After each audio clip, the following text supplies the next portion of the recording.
모든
것이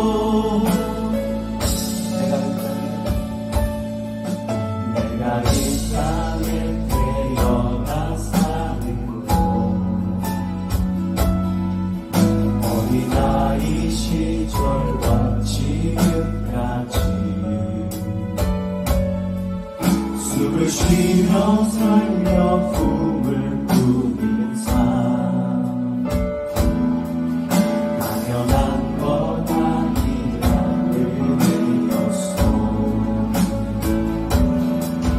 내가 하나님의 자녀로 살고 오늘 찬양하고 예배하는 정할 수 있는 축복이 당연한 것 아니라 은혜였소. 모든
것이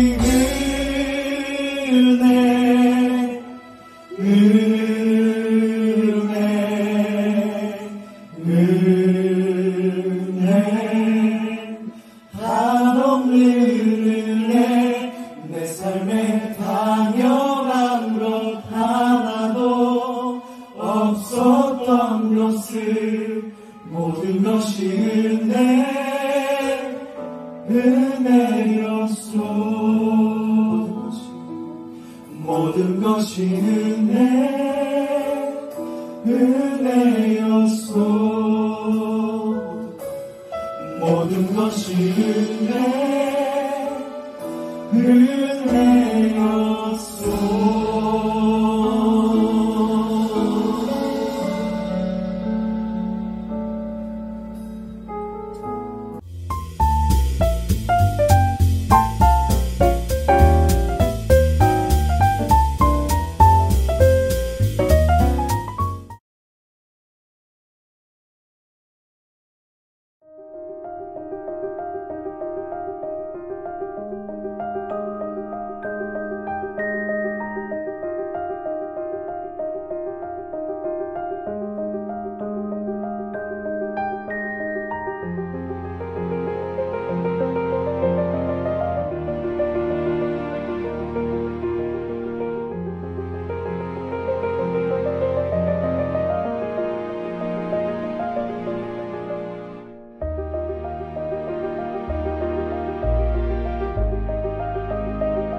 먼저 오늘은 추수감사주일입니다. 하늘을 되돌아보며 하나님께서 우리에게 베풀어 주신 은혜를 기억하고 그 은혜의 감사를 표현하기 위해 교회는 매년 11월 셋째 주일을 추수감사주일로 구별하여 지키고 있습니다. 여러분 어떠셨습니까? 제가 지난 주일에 오늘이 추수감사주일이라고 말씀을 드리면서 한 주 동안 하나님께서 베풀어 주신 은혜를 기억하고 하나님께 감사하는 시간을 갖자라고 말씀을 드렸는데 그런 시간을 가지셨는지, 저는 이제 개인적으로 이미 말씀을 드렸듯이 이번 주 이제 군산에서 있을 느헤미야 교회 협의회의 콜로키움, 거기서 이제 우리 교회의 이야기에 대해 회원 교회들과 함께 나눌 시간을 갖게 되었는데요. 발표 자료를 준비하면서 지난 한 해 그리고 이제 작년 2022년 1월 21일 귀국과 동시에 시작된 우리 이제 세우는 교회가 세워져가는 과정에 대해 하나하나씩 한 장면 한 장면씩 복기해 보았습니다. 일단요 은혜가 되더라고요. 감사와 감격이 넘쳐났습니다. 여러분, 은혜라고 하는 찬양 있잖아요. 딱 이 찬양의 가사 그대로의 고백이 흘러나올 수밖에 없었습니다. 내가 누려왔던 모든 것들이, 내가 지나왔던 모든 시간이, 내가 걸어왔던 모든 순간이 당연한 것 아니라 은혜였어. 저와 여러분들, 우리가 이제 누려왔던 모든 것들, 우리가 지나왔던 모든 시간, 우리가 걸어왔던 모든 순간이 정말 당연한 것이 아니라 은혜임을 고백할 수밖에 없었습니다. 돌이켜보니 그래요. 여러분, 우리가 걸어가고 있는 이 여정들을, 지금 이 순간을, 그리고 우리 교회가 세워져가는 과정들을 제대로 그리고 이제 진지하게 한번 살펴보세요. 제3자의 입장에서도 객관적으로도 한번 보실 수 있기를 바랍니다. 그러면요 하나님이 보여요. 부인할 수 없는 하나님의 역사하심이 보여요. 인간의 힘이나 노력이 아닌 하나님께서 개입하시고 계심이 순간순간 보입니다. 우연을 가장한 필연적인 만남과 인도하심이 보이더라는 것입니다. 이런 것을 과연 저만 느낄 수 있는 것일까요? 아니요, 그렇지 않을 것이라 생각합니다. 조금만 관심을 기울이고 살펴보면 하나님의 손길이 우리 교회를 붙들고 있고 은혜가 우리 교회 위에 흐르고 있음을 보실 수 있을 것입니다. 누가요? 이런 얘기를 하더라고요. 예전에 제가 청년 시절부터 만남을 이어가고 있는 한 목사님이 우리 세우는 교회가 세워져가는 과정을 보면서 아마 이제 대한민국에 이런 교회는 없을 것이다 라고 거의 유일무이할 것이라는 이야기를 하시더라고요. 특히나 이제 요즘 같은 시대에 분리 개척가 아니고 아무런 지원 보장 같은 것도 없이 카톡으로 시작한 것도 그렇고 지향하고 있는 하나님 나라 가치라든지 교회 안에서 시행하고 있는 것들, 그 외에 기타 여러 면을 보았을 때 참 신기하고 하나님의 은혜가 분명히 있는 것 같다라고 하는 이야기를 제게 해 주었습니다. 저 듣기 좋으라고 그냥 하는 말은 아닌 것 같았고요. 그래서 이제 또 얘기를 듣다 보니 정말 그런 것 같다라는 생각이 들었어요.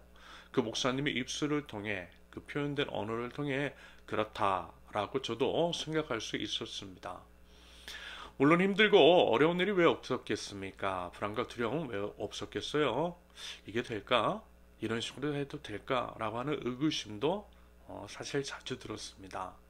이게 성경적으로는 맞는 것인데 현실 교회에서는 한 번도 본 적이 없으니 주저할 수밖에요. 인간의 계산으로는 답이 안 나왔기 때문입니다. 때로는 무모한 시도, 순진한 이야기, 예를 들어 이제 막 시작하는 개척교회인데 그래서 내 코가 석자인데 우리 것부터 챙기지 않고 남들을 챙기고 그 외에도 막 퍼준다라고 하는 것이 도대체 말이나 되는 이야기냐라고 하는 소리도 참 많이 들었습니다.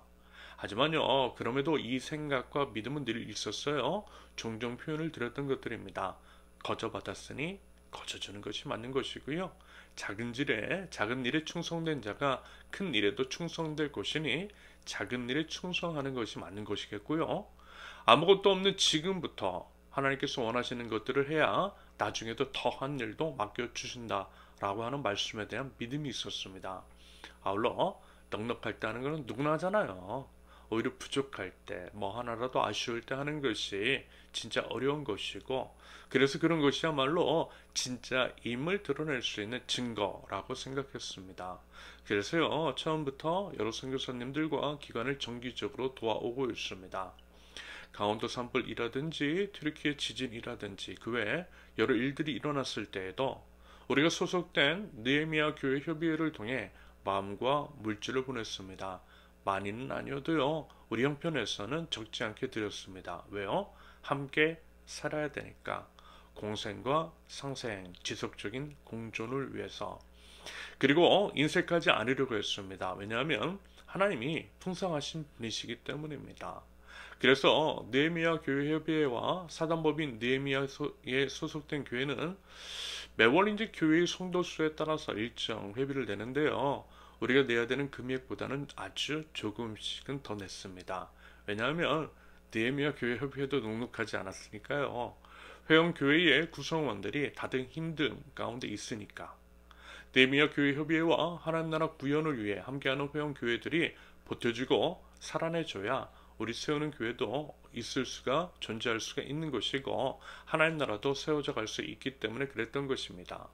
그래서요, 비록 우리도 이제 막 시작하는 단계에 있지만 그 짐을 조금이라도 함께 더 부담하려고 했던 것입니다. 우리 함께 살아야 되기 때문에.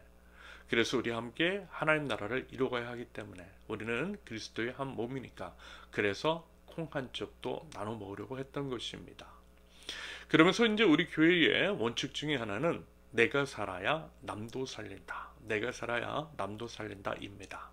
여러분, 소방관이 살아야 위험에 처한 사람도 살릴 수 있고요. 불도 끌 수 있어요. 소방관이 죽으면 사람도 못 구하고 불도 못 꺼요. 그래서 내가 살아야 남도 살릴 수가 있다라는 것입니다. 그래서 일단은 우리 세우는 교회가 살아야 합니다. 이런 이유로 저는요, 다른 곳들 챙기는 것보다 여러분들을 먼저 챙기고 싶어요. 그리고 챙겨요. 이것은 분명한 원칙입니다. 이런 이유로 우리 세우는 교회에서는 무엇보다 우리 세우는 교회 식구들에게, 성도 여러분들에게 나름 풍성하게 하려고 했습니다. 교회에 오면 영혼과 육체가 회복되기를 바랐던 마음으로 그랬습니다. 여러분, 우리 교회 안에서 누렸던 것들, 매주 드리는 것들, 오감으로 체험하는 것들을 한번 떠올려 보세요. 우리 교회의 규모 등을 한번 생각하시면서 우리 교회를 한번 헤아려 보세요. 일단 저도 이제 여러 교회를 거쳐오고 좋다라고 하는 교회의 이야기도 들어봤지만 우리 교회처럼 하는 교회는 못 들어봤어요. 여러분들도 솔직히 그렇지 않습니까? 여러분, 제가 무슨 자화자찬하려고 하는 것은 아닙니다. 오히려 하나님의 은혜를 말씀드리고 싶어서 이런 것들을 말씀드리는 것입니다. 이래도 되나 싶을 정도의 일을 하면서도 이래도 되네 라고 하는 것들을 재확인해 보고자 해서 말씀을 드리는 거예요.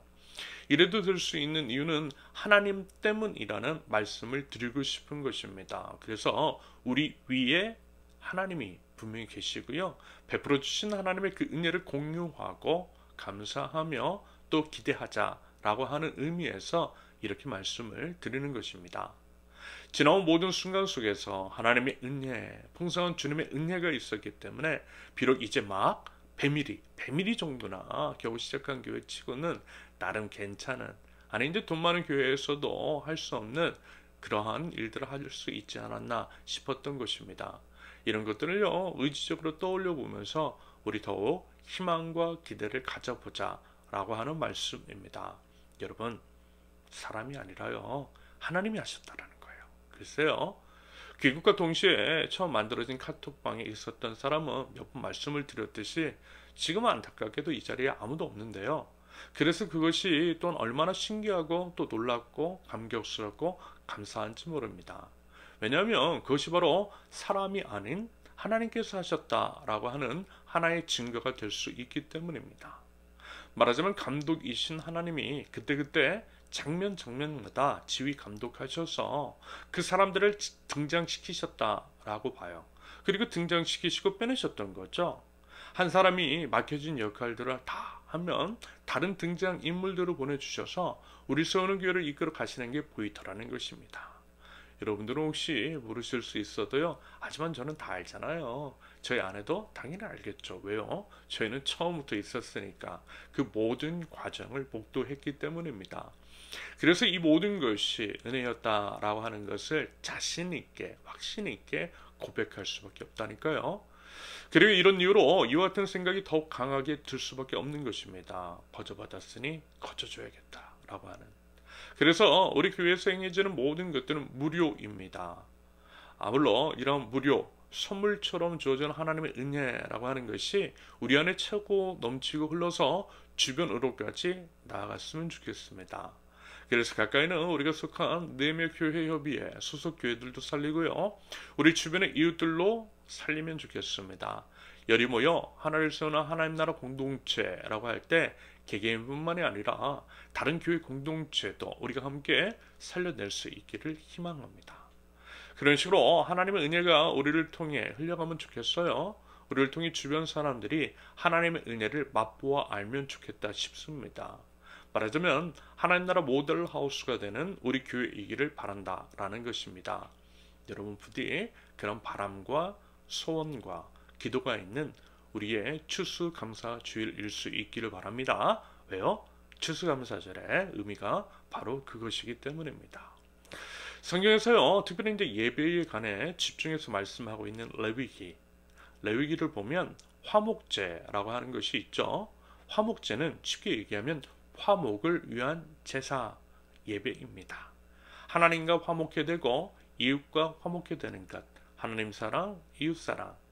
화목제 안에 감사제라고 하는 것이 있는데요, 감사제가 말하자면 추수감사주일과 비슷하다고 보시면 되겠어요. 그런데 감사제의 특징이 이런 것이라고 몇 번 말씀을 드렸잖아요. 감사제로 쓴, 제물로 쓴 양은요, 그날 하루에 다 먹어야 한다라고 그랬습니다. 다음 날까지 남길 수 없다라고 그랬어요. 그런데 양이 상당하다라고 그랬습니다. 아무리 대가족, 대식가라 할지라도 양 한 마리를 하루에 다 먹는 것은 어렵다라고 그랬어요. 그러면 이 안에 다시 말해서 감사제로 드린 양을 하루 만에 다 먹으라고 하신 하나님의 명령, 그 명령 안에 담긴 하나님의 의도하심이 뭐라고 했죠? 나눠 먹으라는 것이라고 말씀을 드렸잖아요. 혼자 다 못 먹으니, 하지만 남기면 안 되니 주변 사람들과 나눠 먹으라고 하시는 것이겠죠. 여러분, 입이 열리면 마음도 열려요. 감사제로 쓰인 양을 함께 입을 열어 먹음으로써 마음도 열리고 열린 마음으로 서로 하나가 되고, 그러는 가운데에 하나님의 샬롬, 하나님의 평화를 이웃들과 이루라는 것이겠죠. 같은 음식을 나눠 먹으면서 한 식구 한 몸이 되라는 것입니다. 그리고 그렇게 한 몸이 되어서 너 아플 때 그 아픔이 내 아픔이 되고, 그래서 너의 아픔을 부둥켜 안고 내 아픔처럼 너의 아픔을 치료해 주라는 것일 것 같아요. 여러분, 발가락 아프면 온몸에 영향을 주는 것처럼, 발가락 통증 하나 때문에 아무것도 못하는 것처럼, 그래서 얼른 발가락을 치료해야만 하는 것처럼 한 몸이 되어 각 지체, 우리 이웃의 아픔을 치료하라는 것입니다. 지체의 아픔을 공동체의 아픔으로 여기고 그 아픔의 해결을 위해 공동체적인 노력을 기울여야 한다라는 거죠. 이런 식으로 공생과 상생을 통해 지속적인 공존을 꾀하라는 것이겠죠. 하나님 사랑, 이웃 사랑, 이웃을 사랑하는 것이 하나님을 사랑하는 것, 내 이웃을 살리기 위해서 나를 죽일 때에 내 이웃도 살고 결국 나도 살게 되고 결국 모두가 살게 되는 십자가의 원리, 하나님 나라의 비밀. 여러분, 이것이 하나님 나라를 만들어 나가는 일상 속 실천입니다. 하나님은 화목제의 일종인 감사제, 감사제에 쓰이는 제물이 된 양을 하루 만에 다 먹으라는 명령의 시행을 통해 우리의 삶 속에 하나님 나라 가치가 스며들도록 의도하셨던 것입니다. 그래서 양 한 마리를 감사제로 드린 날 다 먹으라 하셨다라는 거예요. 다시 말해서 이웃과 나눠 먹는 것, 나눠 먹음의 구체적인 실천을 통해 공생과 상생을 추구하는 것이 하나님께서 받으실 만한 감사제. 하나님을 알고 진정으로 하나님께 감사하는 자는 이웃과 더불어 먹고 마신다라고 하는 것을, 그렇게 이제 서로 하나가 되고 이웃을 사랑하는 것이 하나님께 감사를 드리는 것이요, 하나님을 사랑하는 것임을 말씀하고 계시다라는 것입니다. 여러분, 그래서요, 우리 이런 것 해봐요.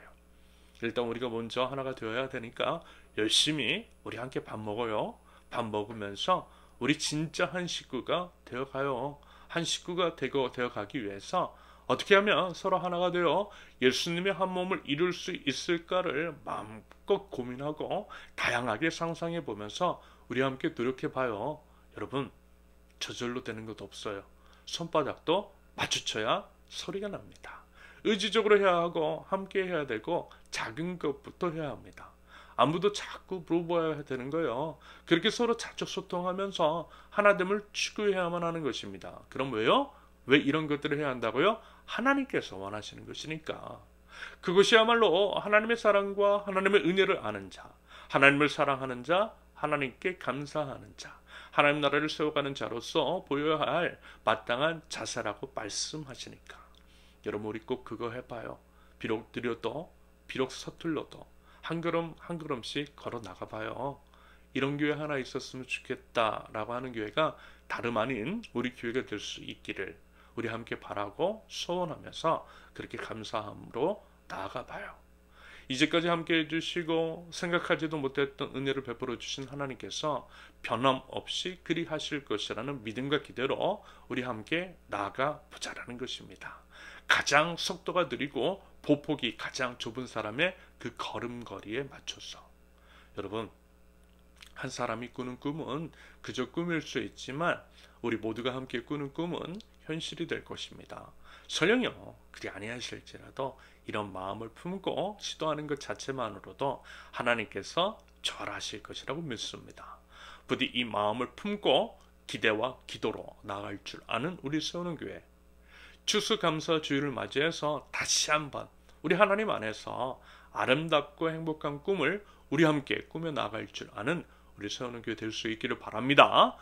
오늘 본문은 대만 사람 엘리바스의 욥의 항변에 대한 반박입니다. 엘리바스의 벌써 두 번째 반격이자 공격이죠. 말도 안 통하고 인정머리도 없는 새 친구의 비난과 판단과 정죄에 대해 더 이상 대꾸할 가치도 없다라고 느꼈던 욥. 차라리 하나님께 따지겠다라고 이야기를 하면서 애원과 절규에 가까운 기도를 올렸다라고 그랬습니다.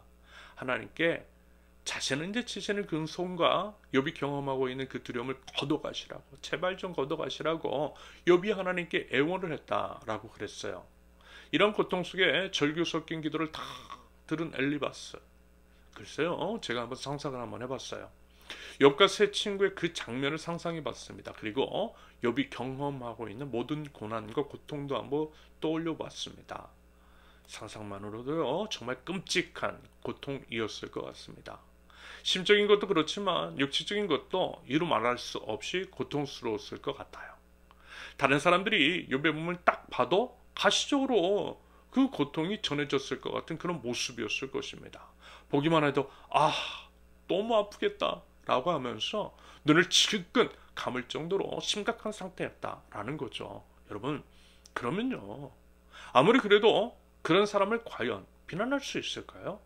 아무리 그간 틀린 말을 하고 있다 할지라도 말입니다. 게다가 친구라면서요. 생판 모르는 담도 아니고 친구라면서요. 친구가 걱정돼서 왔다면서요. 그런데 어떻게 이렇게 잔인할 수가 있는 거죠? 더불어 욥이 하는 말들, 그가 이제 고통 속에 내뱉는 말들을 보면 그 대상이 하나님이시거든요. 새 친구를 향해 있는 것이 아니라는 것입니다. 그리고 자기 자신의 신세 한탄을 하고 있는 거예요. 그런데 여러분 그 정도는 충분히 할 수 있죠. 충분히 할 수 있지 않느냐라는 것입니다. 안 그래도 죽을 것 같은데 무슨 말을 못 뱉겠느냐라는 거예요. 억울하니까, 원통하니까, 너무 고통스러우니까, 정말 죽을 것 같으니까, 차라리 죽는 게 나을 것 같으니까, 그리고 사람이니까, 그렇게 약한 존재니까, 그래서 그런 말들을 하는 것이고 그 정도는 할 수 있지 않겠느냐라는 것입니다. 그런데 대만 사람 엘리바스를 위시로 한 욥의 세 친구들은 욥인지 자기 자신들을 비난하거나 공격하는 것이 아님에도 불구하고 욥을 공격해요. 욥을 비난하고 정죄해요. 자기 몸 하나 가두기 힘든 그런 욥에게 이성적인 척하고 논리를 앞세워서 공격해요. 사실요, 하나님께서 새 친구들에게 하나님을 변론하라고 시키지도 않으셨거든요.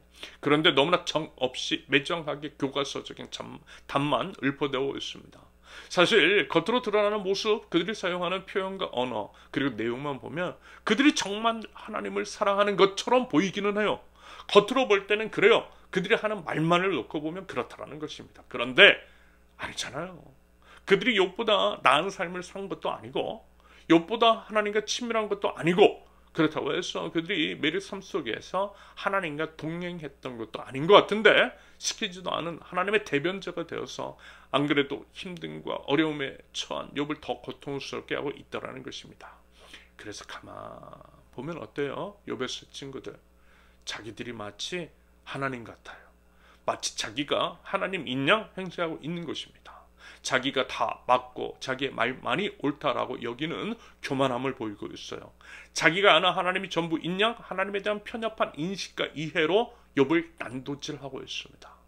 여러분 오늘 본문을 보세요. 사실 나머지 두 친구 즉 빌닷과 소발 다르지 않은데요.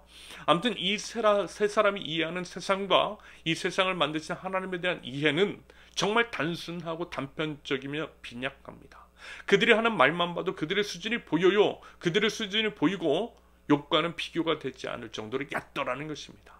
하나님 앞에서는 어떤 인생도 깨끗할 수 없다라고 하는 당연한 얘기를 하고 계속해서 똑같은 이야기, 즉 고난을 받는 이유는 무조건 죄 때문인 것이고 그래서 욥이 해야 할 일은 회개하고 돌아오는 것밖에 없다라고 하는 너무나 단편적인 이야기만을 앵무새처럼 반복하고 있더라는 것입니다. 1절에서 3절까지의 기록처럼 욥이 하는 말 족족 그 모든 말이 궤변 있고 쓸모없다라고 하는 식으로 치부하고 있어요. 4절에서 6절에서는 욥이 회개하지 않고 불선한 태도를 그러한 태도를 지속하면 그 죄가 가중된다고 비난하고 책망합니다. 그 이후에 이야기하는 것들도 결국 비슷한 맥락의 반복이죠. 잠자코 있으라는 말, 좀 조용히 좀 하라는 말, 좋은 말 할 때 옳은 말씀 잘 듣고 회개하고 돌아오라는 말뿐입니다. 말의 수준, 이해의 깊이와 너비는 물론이고요. 도무지 인정도 느껴지지가 않습니다. 욥이 얼마나 고통스러운지에 대한 이해는 전혀 없고 정죄와 판단만 난무하고 있더라는 거예요. 이런 식으로 자기들이 마치 하나님인 양, 하나님인 척하는데 정작 하나님의 그 따스한 마음, 우리를 긍휼히 여기시는 그 시선은 전혀 느껴지지 않더라는 것입니다. 그렇게 참으로 매정한 친구들이더라는 거예요. 아마 오래전 이야기지만 그래서 이제 그만해도 된다는 식의 말도 여전히 많지만 한국교회는요 이 부분에 대해서 정말 많이 잘못했어요. 세월호 참사 때 정확하게 이랬어요. 우는 자와 함께 울기보다는 그저 제3자 입장에서 해석했어요. 울고 싶고 미칠 것 같고 지푸라기라도 잡고 싶은 심정으로 매달리는 기분들에게 어떻게 했어요? 점잖게 좀 굴라고 그랬어요. 신앙인으로서의 모습을 좀 보이라고 그랬어요. 공감해주고 우리 자신의 아픔으로 여기기보다는 정확하게 욥의 새 친구들처럼 그렇게 했어요.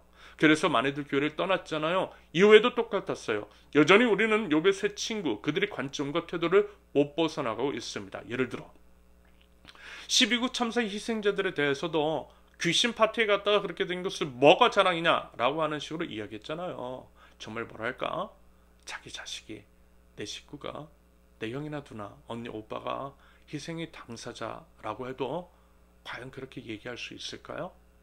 그런데요, 거창하게 사회적 참사, 여러 희생자들에 대한 것뿐만 아니라 여러분 일상의 삶 속에서도 우리는요 늘 이런 식인지도 모르겠어요. 이렇게 말씀을 드리는 저부터가 그래요. 사실 저는 인정하고 싶지 않은데요. 욥기를 나누면서 제 아내가 저보고 욥의 새 친구처럼 그랬었대요. 저는 기억이 나지 않는데 그런 식으로 정없이 매정하게 판단하는 입장에서 정죄했대요. 그래서 이제 가만히 생각해 보니까 그랬던 것 같기도 해요.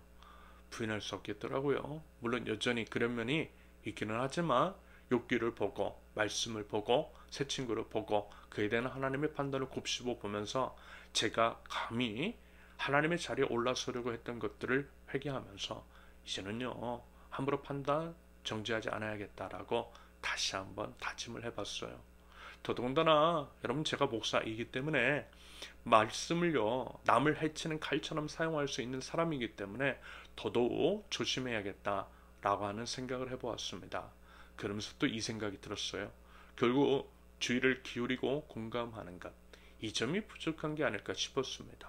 결국 이 문제일 수 있는 것 같아요.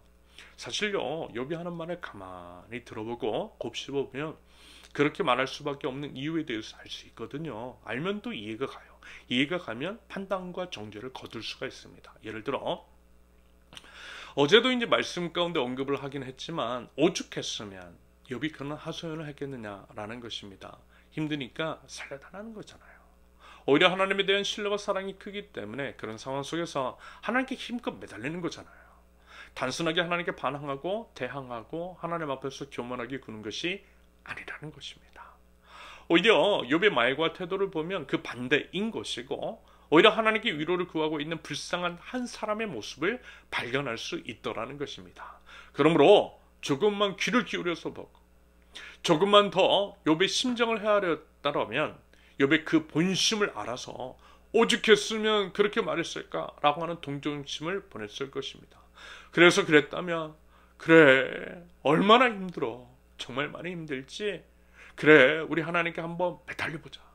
우리 잘 이겨낼 수 있을 거야. 나도 함께 기도할 테니까 기도하면서 우리 함께 이겨내자고 라고 하면서 이야기를 들어주고 따스한 손으로 만져주고 안아주고 보듬어 줬을 것 같아요. 여러분 그랬다면요 욥에게 얼마나 큰 위로가 되었을까요? 말씀드렸잖아요. 이야기를 들어주고 공감해주는 한 사람만 있어도 마음이 누그러져요. 원통함 풀려요. 그래서 결국 잠잠해져요. 스스로 잠잠해져요. 오히려 안 그래도 원통하고 억울해 죽겠는데 나를 비난까지 하고 판단하고 정죄까지 하니까 더더욱 발악을 하는 거죠. 여러분 이런 것은요 너무 상식적인 거 아닌가요? 그런데 자기 일이 아니라고 자기는 이런 일 안 당할 줄 알고 너무 냉정하고 객관적으로만 대하니 일이 더 커지는 겁니다. 정말 정없어 보이는 거죠. 하지만 여러분 하나님은 결코 정 없는 분이 아니시잖아요. 그래서 오히려 우리가 하나님의 손과 발이 되어서 하나님은 얼마나 정이 깊으시고 얼마나 우리를 사랑하시며 하나님은 얼마나 우리에게 아끼시는지를 우리를 통해서 드러나길 바라시는 하나님이시라는 겁니다. 여러분 그래서 우리가 그 역할을 해야 한다는 거예요. 우리가 그 역할을 하자라는 것입니다. 여러분 요즘 얼마나 어려워요.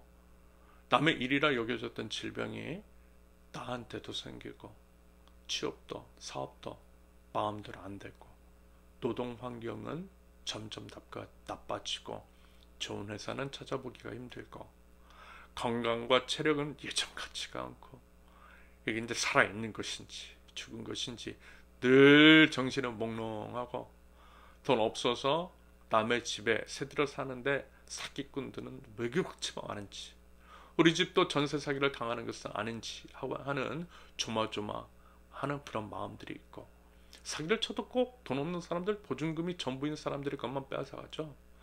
이런 식으로 이제 주거 안정이 되지 않으니까 뭔가를 시도해 보려고 해도 잘 되지도 않고 있는 돈 전부는 월세로 다 나가고 월세로 돈이 다 나가니 돈을 모을 수가 없고 갚아야 할 대출금 때문에 뼈가 으스러지도록 일하고 불평등은 점점 심각해지고 이런저런 걱정들로 인해 잠도 안 오고 잠을 자도 금방 깨고 잠을 자도 잔 것 같지도 않고 깨어있는 것도 아니고 그렇다고 잠을 자는 것도 아니고 세상은 좀 더 이상해지는 것 같고 불법을 저질러도 처벌도 안 받고 오히려 악인이 더욱더 승승장구하는 것이 눈에 뻔히 보이고 정말 쉽지 않은 것 같아요.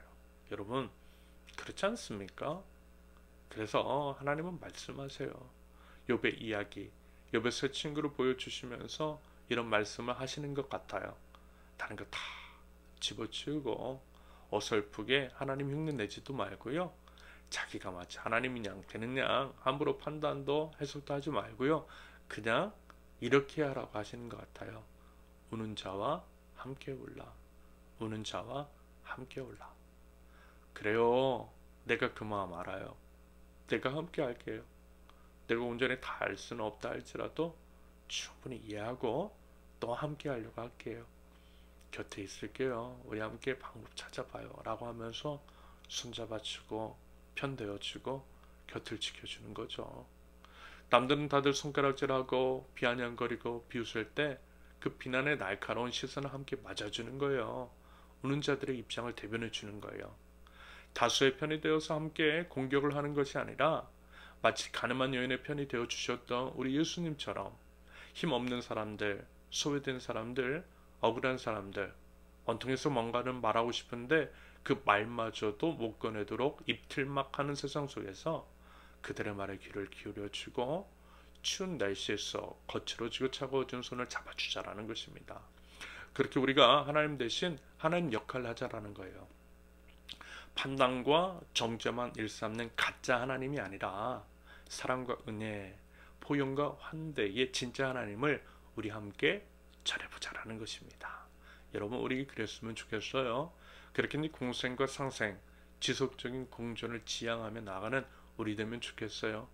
그것들을 우리 안에서 먼저 했으면 좋겠어요. 힘들어하고 어려움에 처한 사람이 있다면 이야기를 들어주고 손잡아 주자고요. 입은 최대한 다물고 따스한 손은 힘껏 내밀어 보자라는 것입니다. 그리고 사람이 어떻게 쉼 없이 일만 해요. 언젠가 말씀을 드렸잖아요. 직장인들 같으면 매일 일하러 나가요. 주일에는 또 교회에서 또 뭘 섬겨요. 그럼 대체 그 사람은 언제 쉬겠어요? 쉬고 싶을 땐 또 쉬어야죠. 일이 있으면 또 쉬어야죠. 가끔 여행도 가고 싶지 않겠어요?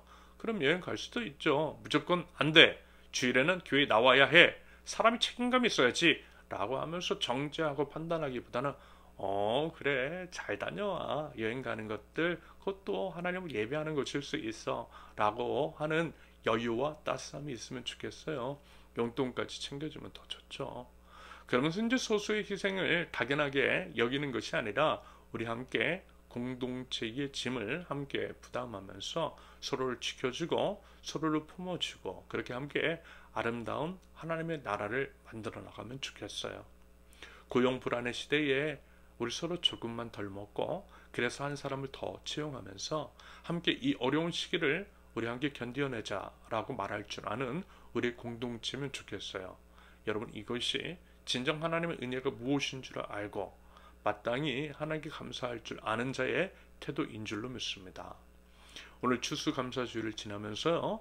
하나님의 은혜를 기억하고 그리고 매정한 새 친구의 태도를 통해 그것을 반면교사로 삼으면서 우리가 하나님 나라 백성으로서 어떻게 살아가야 하는지를 다시 한번 생각해 보면 좋겠습니다.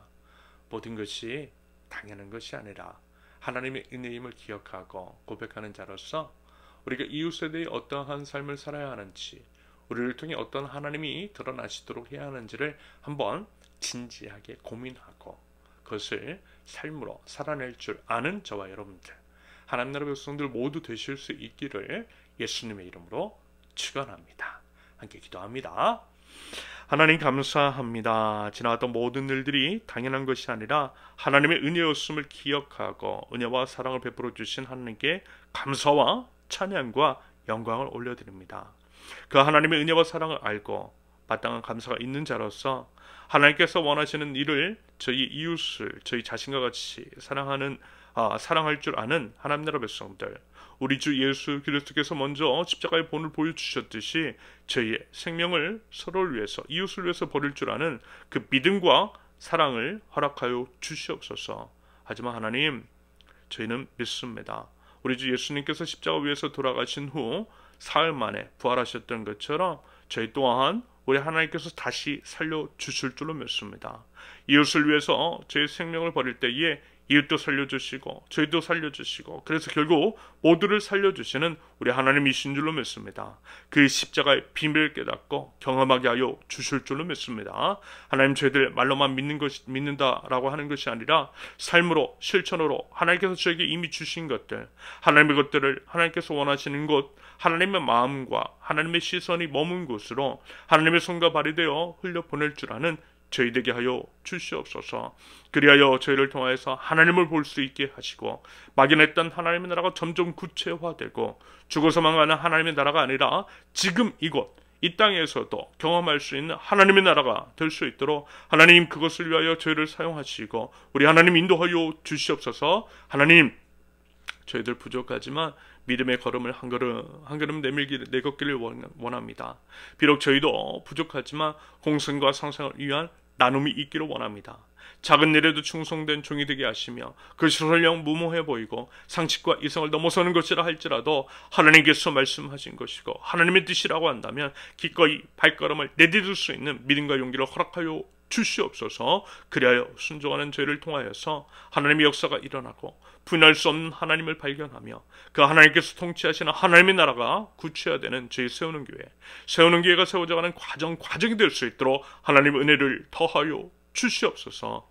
하나님의 마음을 시원케 하는 교회가 되기를 원합니다. 사람들을 위로하고 넘어진 자들을 선하는 교회가 되기를 원합니다.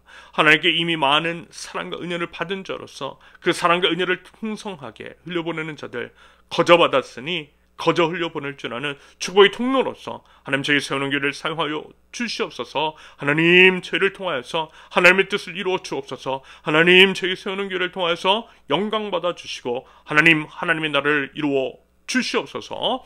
이제는 우리 주 예수 그리스도의 은혜와 아버지 하나님의 사랑과 성령님의 교통하심이 하나님의 손과 발이 되어 하나님의 사랑과 은혜를 풍성하게 흘려보낼 줄 아는 하나님 나라 백성, 그렇게 하나님 나라의 대리 통치자로서의 역할을 온전히 감당하는 우리 선원교회 모든 권속들 위에 이제로부터 영원토록 함께 하시기를 간절히 축원합니다. 아멘. 감사합니다. 오늘 예배를 마쳤습니다. 이번 한 주도 하나님께서 베풀어 주신 그 은혜에 대해서 감사할 줄 아는 저와 여러분들, 하나님 나라 백성들 모두 되실 수 있기를 바랍니다. 감사합니다.